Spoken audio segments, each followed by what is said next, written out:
So to really get this, the author uses this incredibly powerful analogy. Imagine a man who's just been released after 30 years in prison. He walks outside, he's finally free, right? But there's a catch. His former captors, they still own his house, they employ all his neighbors, and they completely control his bank. So sure, he's physically free, but he is completely restricted. And the text argues this is the exact reality many African nations inherited right at independence. Which brings us to a question that, honestly, no comfortable person really wants to answer. How can a continent this rich still be suffering this much? The author argues that beneath the visible stuff, the bad roads, the economic hardship, lies this invisible psychological wound. And you simply can't cure a sickness if you refuse to name it.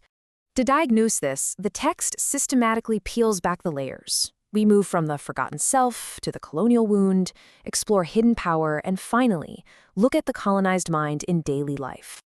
Let's look at that first major layer, the colonial wound, erasing history and renaming the land. The author points out that the most effective way to control a people isn't just by owning their economy, it's literally by erasing their past. They share this haunting personal realization of knowing their father and grandfather's names, but finding absolute silence beyond that. This broken cord of history leaves people completely vulnerable to having an identity just assigned to them by outsiders. The text specifically calls out what it dubs the lie of discovery. It asks a really pointed question. How exactly do you discover a place that is already full of people, massive empires, and bustling trade routes? Local landmarks were just renamed to assert ownership. Take the Great Waterfall, known to locals for generations as Wusi Owatonya. Suddenly, it's renamed Victoria Falls by European explorers.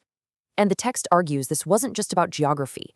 It was a calculated move to make thriving civilizations look empty, justifying the total theft of their resources.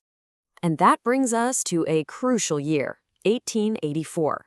This was the Berlin Conference, which the author describes as one of the greatest acts of territorial theft in history. Picture this, 14 European nations sitting around a table, literally drawing lines on a map to divide up an entire continent. And they did the whole shebang without a single African representative in the room. Unbelievable, right?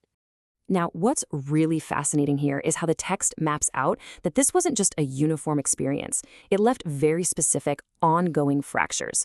Britain used indirect rule to basically corrupt local traditional authority.